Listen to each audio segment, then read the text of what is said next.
para wakil talkin Syekh Mursyid, para staf khusus Pangersa Aba Aos yang dibisakan hadir pada saat ini. Senantiasa Allah berkahi semuanya, segalanya, selamanya. Bunda Kayak Susmono beserta jajaran yang menyelenggarakan dan memfasilitasi MOI kepada kita semua. Senantiasa Allah berikan kepada mereka kesehatan lahiriah maupun batiniah dan istiqomah untuk senantiasa selalu bersama guru kita untuk dapat istiqomah berkhidmat dengan segala cara apapun yang tujuannya adalah kita sama-sama dibersamakan dengan Allah.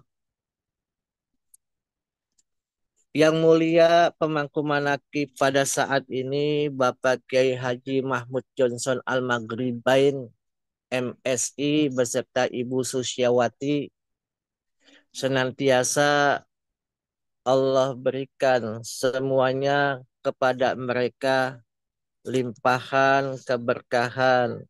Allah kabulkan hajatnya dan terima kasih telah membuka ruangan MOI untuk kita semua.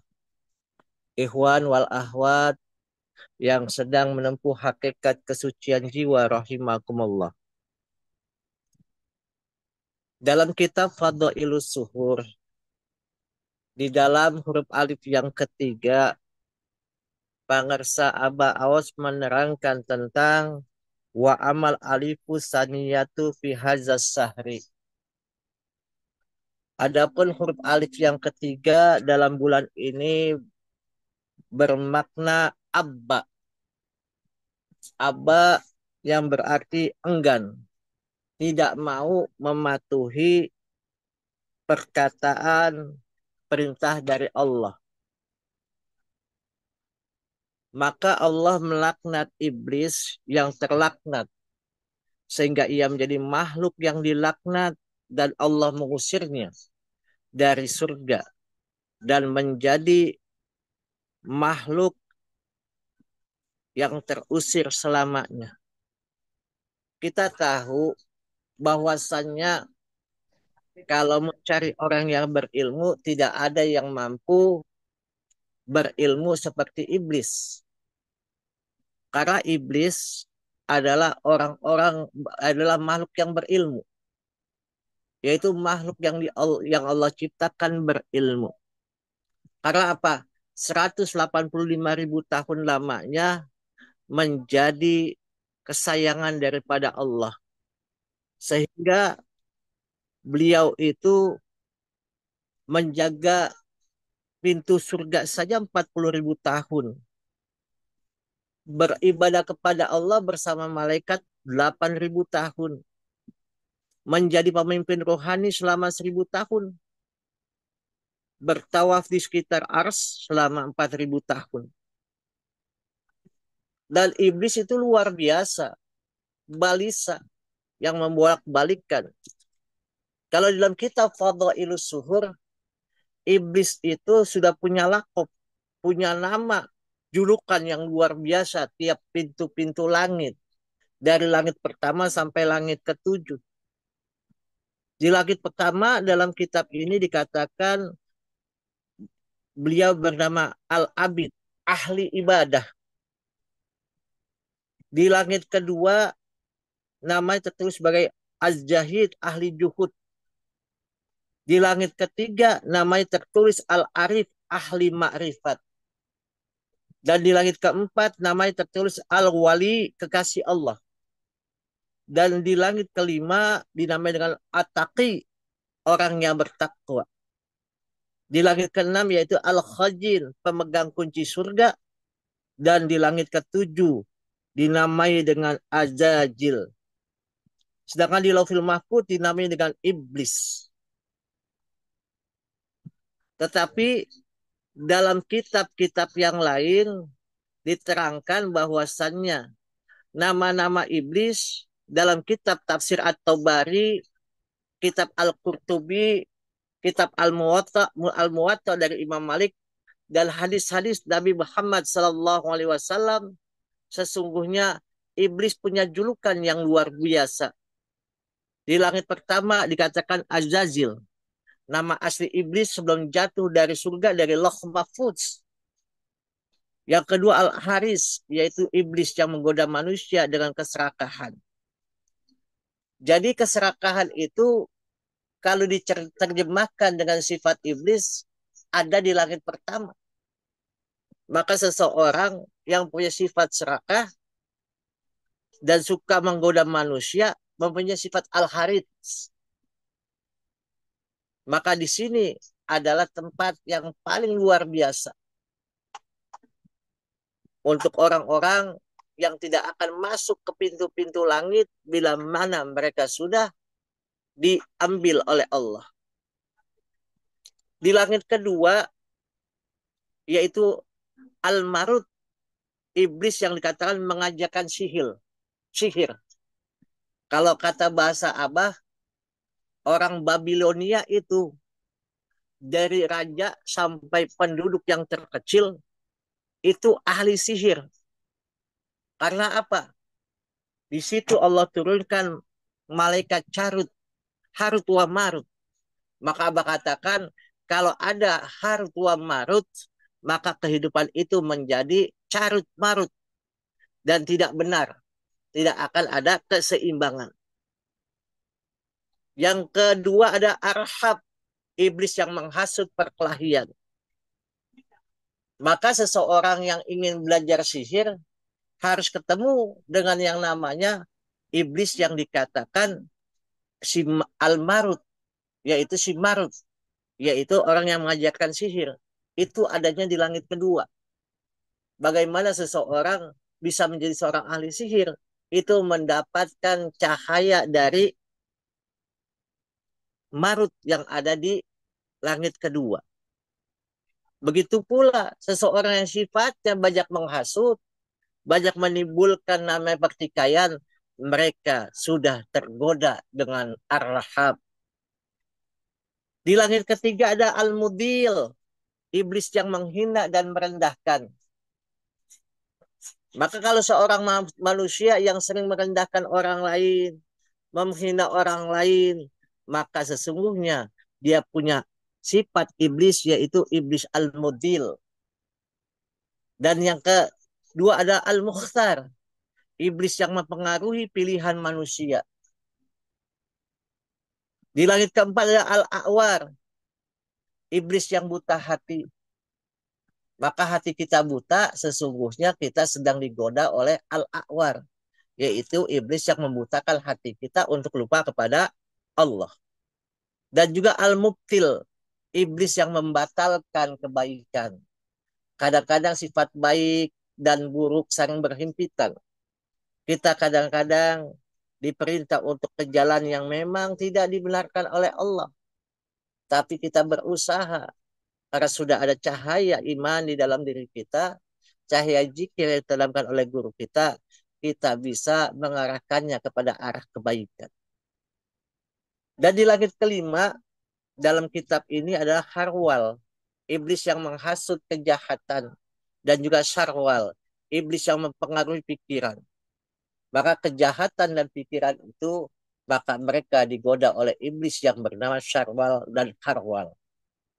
Di dalam kitab ada al-mutawakkil, iblis yang mempengaruhi kepercayaan.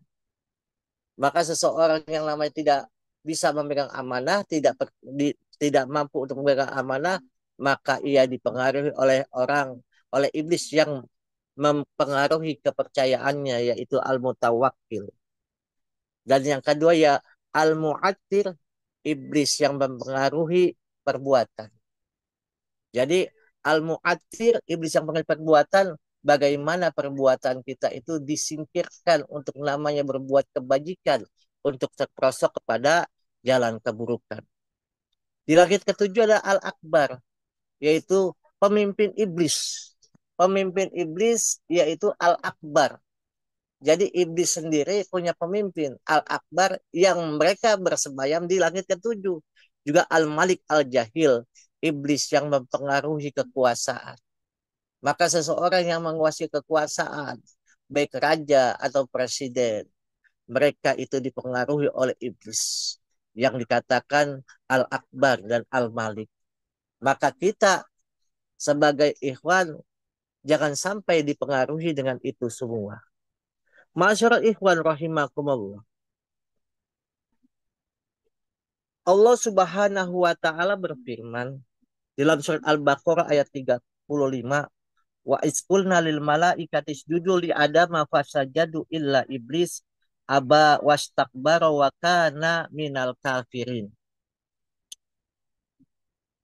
Dan ingatlah tak kala Allah berkata kepada para malaikat, bersujudlah kalian kepada Adam.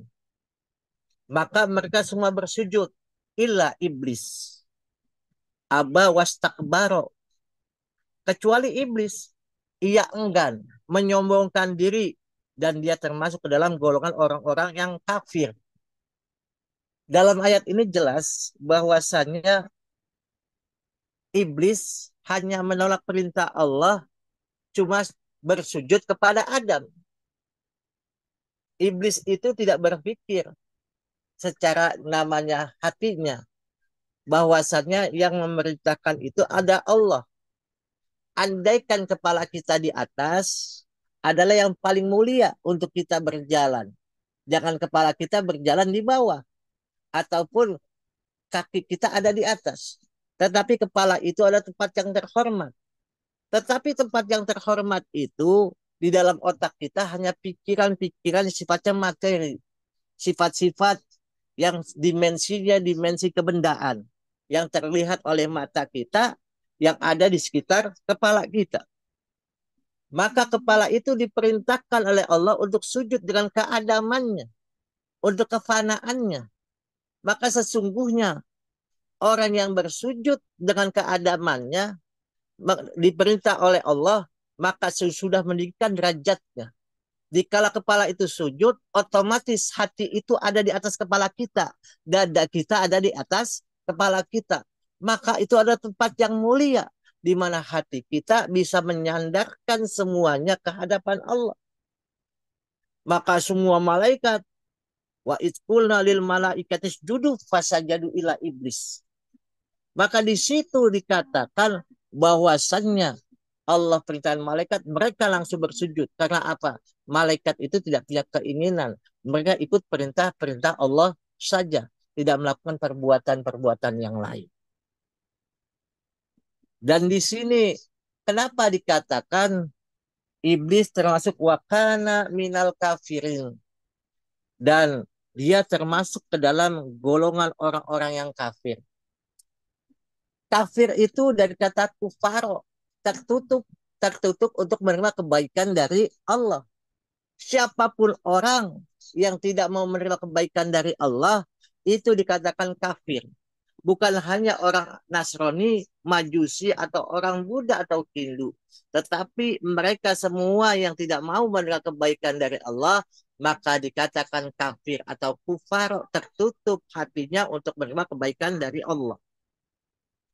Maka bangsa Aba harus menerangkan dalam hal ini bahwa Aba tersebut dalam 3 buah kalimat. Apa kalimat yang luar biasa yang membuat iblis terperosok ke jalan jurang yang namanya luar biasa itu? Maka dikatakan anna khairum minhu. Saya lebih baik daripada kamu. Kalau kita mengatakan saya lebih baik dari orang lain lebih tinggi dari kita, kita termasuk golongan iblis. Para menyatakan anna khairu minhu. Saya lebih baik daripada kalian semua. Maka kita termasuk golongan iblis laknatullah. Dikisahkan saking capeknya iblis dengan kelakuannya yang menggoda manusia dengan persetujuan Allah, maka dia curhat kepada Nabi Musa alaihissalam.